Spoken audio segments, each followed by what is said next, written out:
Comfort didn't just slow you down, it stole pieces of you. The fire you used to have, gone. The urgency, gone. The belief that you're capable of something bigger, fading. And I know it burns because part of you remembers when you were hungry, focused, dangerous. So in this video, I'm going to teach you how to rebuild that version, the one people can't ignore. I'll show you how to become so disciplined it feels like you switched identities. Not tomorrow, not eventually, but now. So your brain categorizes every commitment into two boxes, reversible or irreversible. Reversible commitments become negotiations. Should I work out today? I went yesterday. I'm tired. Maybe tomorrow's better. Your brain treats these like suggestions you can ignore whenever discomfort shows up. Irreversible commitments just happen. You don't debate showing up to work. The consequences are real and immediate. You go. Zen monks at a Heiji temple have maintained their practice schedule since 1200 AD. They wake at 3:30 a.m. every single day. Not 3:25, not 3:35, exactly 3:30 a.m. For over 800 years straight, no monk wakes up thinking, maybe I'll skip today. That internal negotiation doesn't exist in their reality. They make practice irreversible through public vows in front of their entire community. They're not promising to try. They're declaring a new identity witnessed by everyone who matters. The negotiation ends because failure means losing face. Here's what neuroscience confirms. When you make behavior truly public, your primitive brain interprets failure as a survival threat. Our ancestors who lost reputation in their tribe faced exile, which meant death. Your brain still runs that software. Public failure triggers the same alarm systems as physical danger. I made my commitment public. Posted on social media. 30 minutes of exercise every morning at 6 a.m. for 90 consecutive days, starting tomorrow. No excuses. Daily updates. Texted my friends, told my girlfriend, made it visible. My friend said I was setting myself up for embarrassment. My girlfriend questioned why I'd add that pressure. Perfect. Pressure was exactly what I needed. The embarrassment of publicly failing, of proving I was just another guy who talked big and delivered nothing, had to hurt more than just getting up at 6 a.m. I'm about to reveal the exact timing strategy that eliminates 90% of the mental battle. But first, you need to understand why your current approach wastes massive amounts of willpower before you even start. Let me tell you, even with social pressure, I was fighting biology every morning. My body didn't care about my reputation, it wanted sleep. That's when I implemented non-negotiable timing. Think about the mental energy you waste asking, when should I do this? Morning or evening? Before work or after? Before breakfast or after? Every time you ask that question, you're burning glucose your brain needs for execution. You're deciding when to drive instead of driving. My friend, I picked 6 a.m. because the world is asleep. No texts, no emails, no meetings, no distractions, no excuses. The time wasn't about optimization, it was about elimination. Eliminating every possible reason to say later. First week was brutal. My body fought me every morning. That's normal. Your body works with patterns, and you're forcing it to build a new one. It resists. Second week, I started waking 2 minutes before my alarm. My body was preparing for what it knew was coming. Day 14, the alarm went off and my feet hit the floor before my conscious mind engaged. No thought, no decision, just movement. Here's the principle. It's not about finding the perfect time, it's about removing time as a variable. When you work out at different times daily, your brain makes a fresh decision each time. When the time is fixed, your brain can't argue with a constant. The sun rises on schedule. The tide comes in predictably. Your practice becomes the same kind of inevitable. Choose your exact time right now. Not early morning or after work. Exact time. Write it down. This time becomes law for the next 90 days. No flexibility. No, I'll adjust based on how I feel. Fixed schedule removes daily negotiation. My schedule was locked at 6 a.m., but I kept changing what I did during that time. Some mornings, full workout. Other days, mobility work. Sometimes I'd work on my side project for 30 minutes and call it progress. My brain found a new negotiating point. Instead of arguing about when, it argued about what. I'd eliminated when, but not what. Every time you change what you're doing, your brain makes micro decisions. Push-ups or running? Which book? 10 minutes of meditation? Or 20?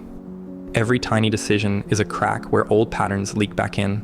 I locked everything down. Same 30-minute workout, same exercises, same order, same rest periods, zero variation. Friends said I was becoming robotic. My girlfriend questioned the repetition. They didn't understand that robotic was the point. Week 3, my mind revolted. Every morning it screamed, "This is boring. You're not a machine, mix it up." Week 4, something broke. Not my discipline, but my resistance. The negotiation voice got quieter. By week 6, I'd be halfway through my workout before realizing I'd started. The practice was running itself. My friend, this is what people miss about consistency. It's not about willpower lasting forever. It's about repetition until willpower becomes irrelevant. Your body learns the sequence like a musician learns a song. Eventually your fingers just know where to go. Research shows when you repeat an action in the same context for approximately 66 days, the basal ganglia in your brain takes over. The behavior becomes automatic. You're no longer deciding, you're executing. Design your exact practice sequence right now. Write out every single step. Wake up, drink water, change clothes, do 20 push-ups, rest 30 seconds, do 20 squats. Every detail, every day, the same way. This eliminates micro decisions that create negotiation points. I'm curious about your experience with this. Have you ever tried doing the exact same thing daily? Or did variety always seem necessary? What happened when you stuck to one method versus constantly switching things up? Share in the comments. Your experience might help someone else break through. Here we go. Day 35, I got sick. Day 40, work trip with early flights and late meetings. This is where old patterns always destroyed me. Sick means rest, travel means exception. I'll restart when things normalize. The monks understand something critical. Practice must continue without even a moment of gap, because in that gap, all your old patterns flood back. The all or nothing mentality kills more consistency than laziness. You tell yourself, if I can't do the full 30 minutes, why bother? I'll wait until tomorrow when I can do it right. This creates gaps. Gaps are where your old self crawls back in. A river never stops flowing. During drought, it's a trickle, but it never stops. The moment it stops, it's no longer a river, just a dry bed where water used to be. Your practice is the same. Create a gap, and you're no longer someone who practices. You're someone who used to practice. Day 40, travel day. Airport at 4 a.m., meetings all day, hotel gym closed. I did push-ups in the airport bathroom. People stared. Good. I did the workout in my hotel room between the bed and TV. Nothing was perfect. Momentum continued. Define your minimum viable practice right now. What's the absolute smallest version that maintains the streak? Sick, 10 minutes instead of 30. Traveling, body weight version. Exhausted, half the exercises. Never zero. The minimum keeps the identity alive while your circumstances normalize. My friend, unexpected obstacles kill consistency, not because they're impossible to overcome, but because you haven't pre-decided how to handle them. Car breaks down, family emergency, work keeps you late. These forced decisions under stress. In that chaos, you'll always choose the path of least resistance. The obstacle wins because you're fighting a battle you didn't prepare for. Those Zen monasteries have operated for centuries without missing practice. Through earthquakes, wars, famines, practice continues. They don't make decisions when obstacles arise. The answer already exists. Meditation hall floods? Move to the dining hall. Dining hall unavailable? Practice in the courtyard? No meeting, no discussion. Bell rings. Response is automatic. I wrote out every obstacle that had broken my consistency before, then pre-solved each one. Traveling, bodyweight workout, no equipment needed. Sick, 10-minute version, never zero. Overslept, shortened routine, still hit the time window. No power, workout by phone flashlight. Guests staying over, practice in bathroom or garage. Hangover, shouldn't happen, but if it does, 2 exercises minimum, maintain the streak. Each scenario had its predetermined response. When X happens, I do Y, no thinking, no negotiating, just execution. The power isn't just maintaining the streak, it's that you stop wasting mental energy on decisions. Your brain knows that no matter what happens tomorrow, practice continues. This certainty changes your entire nervous system. Research confirms when you pre-decide actions, you remove decision fatigue from the critical moment. Your willpower stays intact to execute rather than decide. Write down the 5 most likely obstacles that could break your streak in the next 90 days. Under each one, write your exact response. If I'm traveling, I will do bodyweight exercises in my hotel room at my scheduled time. If I'm sick, I will do the 10-minute version. These aren't suggestions. They're pre-made decisions that activate automatically when obstacles appear.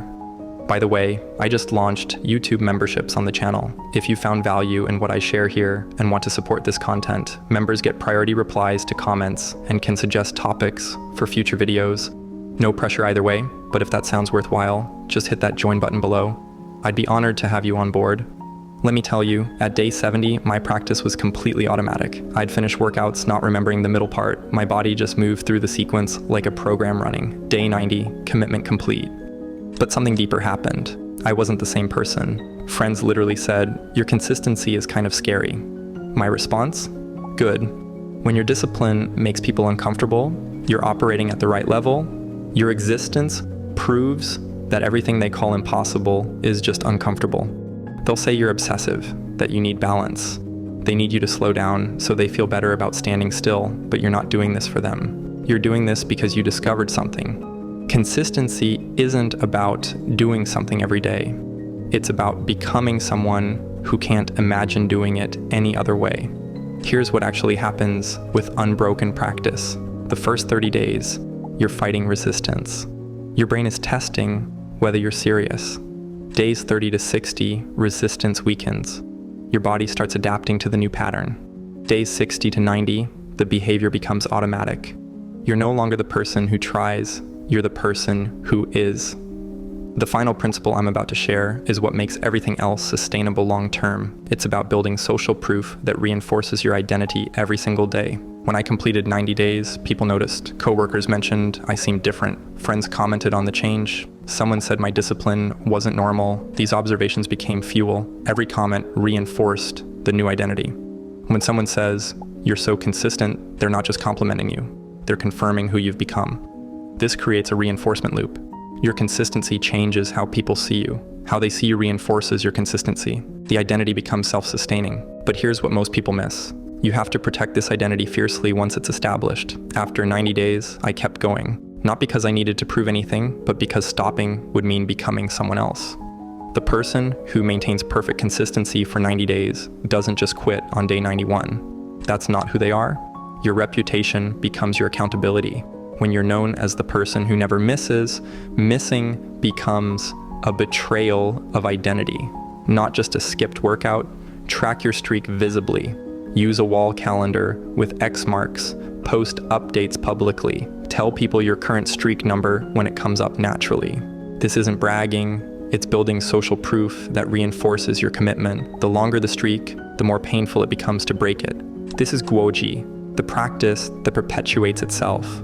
You're not relying on motivation, you're not depending on willpower. You've built a system where public declaration makes failure more painful than discipline. Fixed timing eliminates daily negotiation about when. Identical practice removes micro decisions about what. Pre-solved obstacles eliminate decision-making under stress. Minimum viable practice prevents gaps that destroy momentum. And social reinforcement builds identity through external confirmation. Each element removes friction. Together, they create automaticity. When people ask, "How do you stay so disciplined?" they're asking the wrong question. You're not staying disciplined. You've eliminated the need for discipline. The practice runs itself. My friend, here's exactly how to implement this system starting tomorrow. Days 1 to 7 are about establishing the foundation. Choose your practice, make it specific and measurable. Exercise is vague. 30 minutes of bodyweight exercises is clear. Choose your exact time, write it down, set your alarm, make your public declaration, post it where people you know will see it. The stakes must be real. Design your exact sequence. Write every step, make it identical every day. Days 8 to 21 are when you fight through resistance. Your brain will revolt. Expect it. You'll want to quit. You'll find reasons why this approach is wrong. That's resistance. Your body will fight the new schedule. You'll be tired. You'll sleep poorly. This is temporary. Your circadian rhythm is adjusting. Do not negotiate. Do not skip. Do not modify. Resistance wins when you compromise. Days 22 to 45 are when you build automaticity. Practice starts feeling easier. Your body anticipates the schedule. You wake before your alarm. Resistance decreases. The negotiation voice gets quieter. Movement becomes more automatic. This is the critical window. Most people quit during weeks 2 to 3, or right after they notice it getting easier around week 4. They think, "I've got this now," and relax their system. Don't. Days 46 to 66 are when you solidify the pattern. Your basal ganglia is taking over. The behavior is becoming automatic at the neurological level. Obstacles will appear. Use your pre-solved responses. This is where you prove the system works under pressure. People will notice the change. Use their observations as fuel. Their comments reinforce your new identity. Days 67 to 90 are when you become unbreakable. The practice is now part of who you are. Skipping would feel like betraying yourself. Your confidence in your own consistency becomes absolute.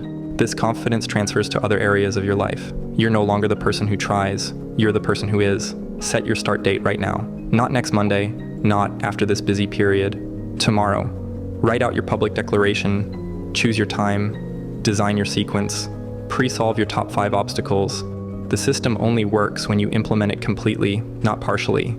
Let me tell you, after 90 days of unbroken practice, something shifts beyond the specific habit you built. You prove to yourself that you're capable of perfect consistency. This proof changes how you approach everything else. When you commit to a new project, you don't wonder if you'll follow through. You know you will. When obstacles appear, you don't panic. You solve them and continue. When people doubt you, you don't need to convince them. Your track record speaks. This certainty is the real reward, not the specific habit, the identity of someone who finishes what they start. I'm not someone who exercises. I'm someone for whom exercise at 6 a.m. is as automatic as brushing teeth. The question doesn't exist in my brain anymore. And when that transformation completes, when people ask, how do you do that every day? The answer is simple. I don't do it. I am it. My friend, here's what nobody tells you. This system requires killing a part of yourself, the version of you that leaves escape hatches. The version that says, I'll start Monday, the version that negotiates every morning, that person has to die. You can't become unbreakable while keeping your inconsistent self alive. They can't coexist. One must die for the other to live. This isn't motivation, this is transformation. You're not improving who you are, you're becoming someone different. When you hear people say, that's not normal, or you're too extreme, you've made it. Normal people get normal results. You're not trying to be normal. The discipline that makes others uncomfortable is the only discipline worth having. You have 2 options right now. Option 1, close this and go back to the cycle. Make private promises. Skip when things get hard. Wonder why others succeed while you stay stuck. Keep negotiating with yourself every morning. Stay who you are. Option 2, implement this system completely. Make your public declaration today. Lock your schedule. Design your sequence. Pre-solve your obstacles.